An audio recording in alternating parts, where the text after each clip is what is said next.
A Sustainable Future at RMS. Warning, this is a hefty PowerPoint and jam-packed with data. Introducing the faces behind the movement. Carolyn, Melinda, and Kisa are environmentally conscious 8th graders, collaborating to promote the importance of SDG 12.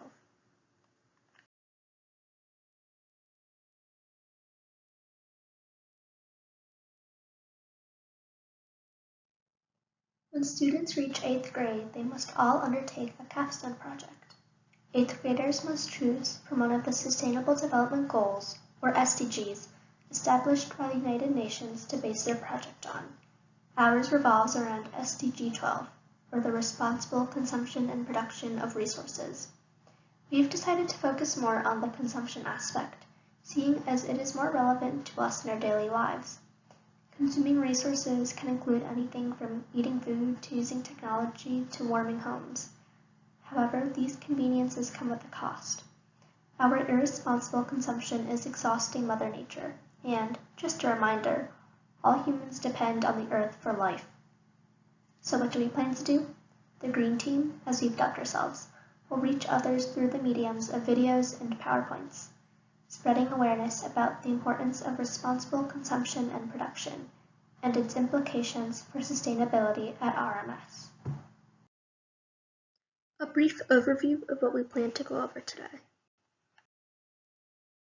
Chapter 1, Reducing Paper Usage at RMS.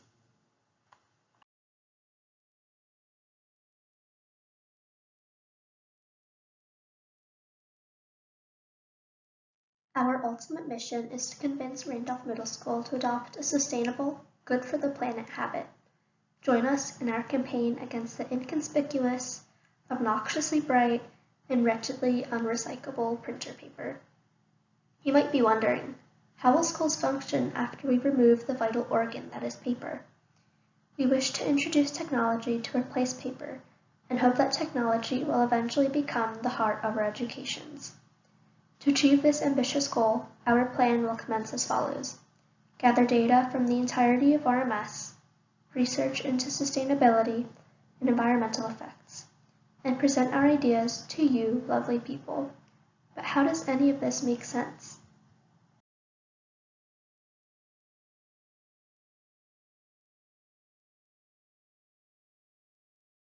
We know this paperless concept seems intimidating and unreasonable, but we implore you to consider how the school has been faring in the time and age of COVID-19.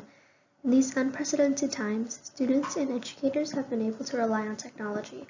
It has proved itself over time and time again. Some functions of technology even exceed what was previously possible in physical classrooms. Recording classes, for instance, is only one of the many benefits of using technology in the classroom. For those that are still a bit iffy on the paperless concept, we reassure you that this change will likely be gradual, and hopefully hearts will slowly warm to this idea as well. Beyond that, developing these technological skills will benefit many Randolph students, who will go on to work in corporate jobs.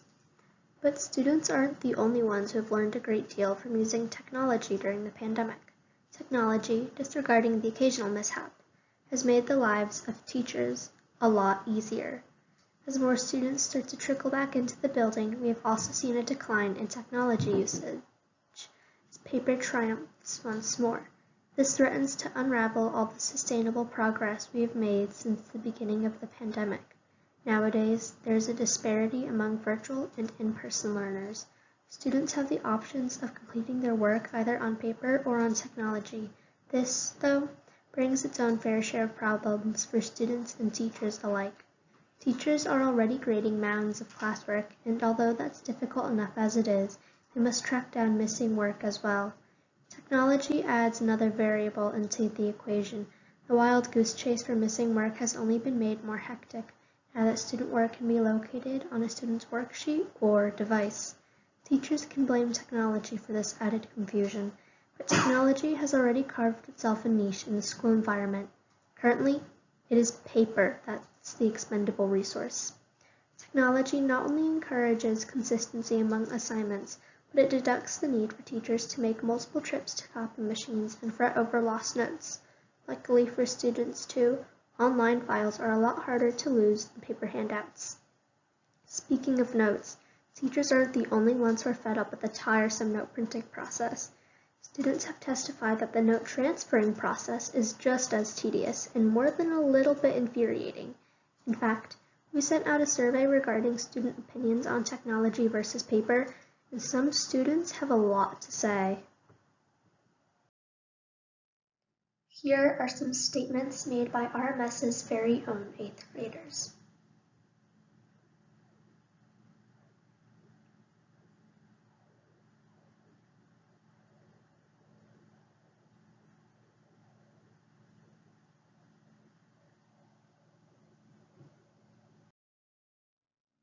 Student survey results.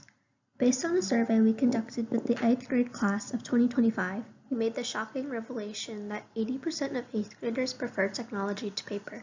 They've cited the convenience and organizational factors as appealing to them.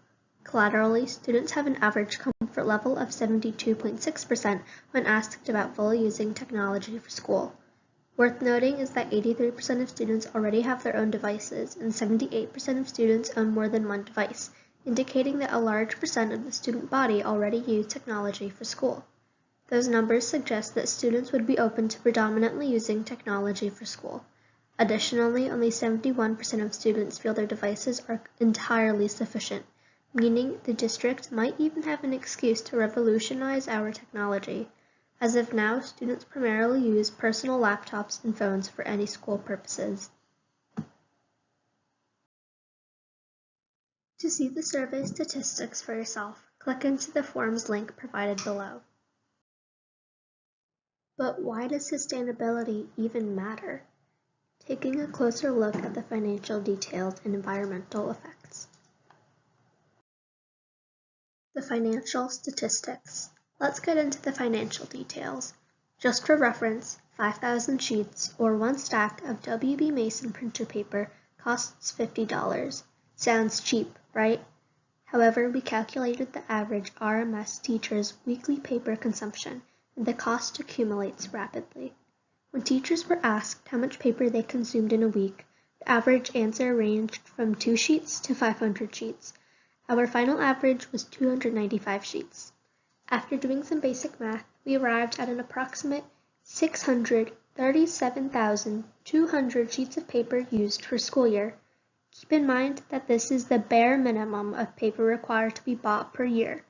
Over 600,000 sheets of paper used annually equates to over $6,400 spent on printer paper alone annually, and indirectly cutting down over 65 trees annually. As inconsequential as that seems, these numbers only account for printer paper and were recorded during a pandemic when teachers weren't consuming nearly as much as they have in years past. Printer machine maintenance, ink cartridges, toners, and replenishments must also be accounted for to fully evaluate the cost of our printing expenditures. For the average school in the United States, paper and printing materials constitute 10% of total expenses, nearing around $36,000 a year. To restate in big, bold numbers, that's at least $6,400 spent on paper per year. The environmental statistics. If the previous slides haven't made it abundantly clear, here at RMS we use a lot of paper, and that translates into taking a lot from the environment. To put our consumption into perspective, it takes half a tree to produce a single stack of paper, and 68 million trees a year to fulfill humanity's paper needs. That means there's 68 million less trees to regulate CO2 measures in the atmosphere, support ecosystems, and prevent erosion. Deforestation is only another contributor to global warming, nature's pandemic that is displacing thousands of animals, destroying thousands of natural habitats, and posing a serious threat to the very survival of humanity. Although trees are renewable resources, the pace at which they grow means that they cannot grow fast enough to replace the felled trees or offer service to humanity for several generations. We could do good for the planet if we reduce our paper usage because human effort is urgently needed to halt climate change. And as if destroying 30 million acres of forest a year isn't bad enough, humans then proceed to brutally trash paper. 25% of waste in landfills are paper products. And worst of all, some printer paper brands, like the ones we use in Randolph, are rarely recycled. The WB Mason website lists their printer paper as having a post-consumer recycled content of 0%. That is detrimental to the environment, for unrecycled paper emits potent methane that is 25 times more toxic for the atmosphere than carbon dioxide. In fact, the paper and pulp industry is the fourth largest contributor to greenhouse gas emissions in the U.S. To demonstrate more environmental consequences of our irresponsible consumption, we have included an insightful and informative video on the next slide about paper's effect on the environment. For the purposes of this recording, I cannot physically show you this YouTube video. However, I have included the link below, so please watch it on YouTube. You can pause this video and go watch it now. Hello, welcome back. If you have watched the video, here's something that you should think about. The numbers you saw in the video were only from 2009, the time when the video was made. Since then, paper production has increased by 50 million metric tons in only a decade. Imagine the environmental repercussions for that.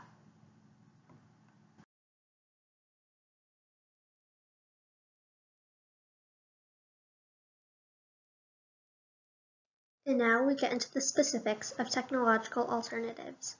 Imagine a future where teachers grade electronic tests, teach from digital notebooks, and provide notes using the computer. And that's only with Office 365, the tip of the iceberg. In fact, 100% of students are already familiar with using basic Office 365 applications. If students can navigate their ways around technology, so can teachers. According to our conducted survey, teachers have an average comfort level of 65.4% with eliminating paper from the classroom. Interestingly, they have an even higher capability level of 73.5%. And of the 62% who hand out paper copies, 83% are willing to transfer to technology. This willingness and enthusiasm really heartens my group and I, for over 95% of teachers, after the pandemic especially, are open to improving their technology skills to better the learning experiences of their students.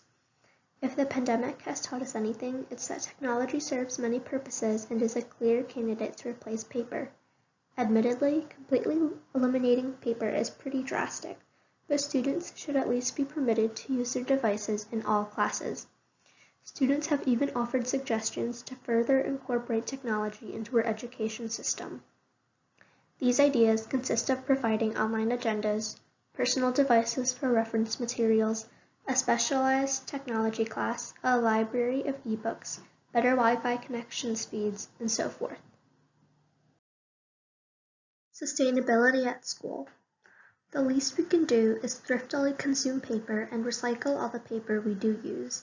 This includes reusing old notebooks, utilizing scrap paper, taking notes digitally when possible, printing double-sided copies, using products made of recycled paper, taking advantage of online resources, reading from digital textbooks, borrowing books from libraries, and encouraging others to do the same. Future implications. The pandemic has shaped our academic futures to be ones that heavily include technology. In this hopeful future, buying paper and maintaining printers no longer takes up a large portion of district funding. Therefore, funding can be redirected towards updating technology for all at RMS, renovating school facilities and utilities, sponsoring enriching and empowering field trips, creating new clubs and educational opportunities for students, and giving back to the community. We hope that by raising awareness about responsible paper consumption, we are also inviting Randolph students to find sustainable means of consuming other resources, such as electricity and water. Finally, we hope that Randolph schools will continue to use technology and concurrently teach generations of future students about sustainability. Points to consider. Of course, no plan is truly flawless, so we felt obligated to acknowledge the negatives that we have been made privy to through our research. The trade-offs. Computers are extraordinarily expensive, and although many in Randolph are privileged enough to have access to technology, the amount of energy required to fuel those machines is astronomical. For the average Joe at RMS, they spend 7 hours on the computer each day. In order to ensure that computers are adequate for student usage, a moderate 0.7 kilowatt hours of energy are required daily. Reflected on the electric bill is $2.70 per month and $32.45 per annum. On a more global level, electronic waste is piling up faster than it can be recycled. In the past decade, e-waste has grown 6.3 kilograms per capita annually. Moreover, the e-waste infrastructure in some countries is severely underdeveloped, and the disposal process undermines both the health of the local environment and its inhabitants. Luckily, here in Randolph, we have an effective recycling system for e-waste, and we highly encourage you to take advantage of this commodity. Linked below is more information about our recycling system for e-waste. Another cause for concern is that the over-excessive use of computers and the blue light that they emit is decreasing the amount of melatonin produced in the brain. Consequently, students are sleeping more fitfully at night, but perhaps this downside can be neutralized if it is ideally aligned with the mindfulness courses that RMS offers. The higher-ups of the Randolph Board of Education have also decided that all students are to be provided with district devices for the 2021 school year, so let's make it a worthy investment. Rebuttal.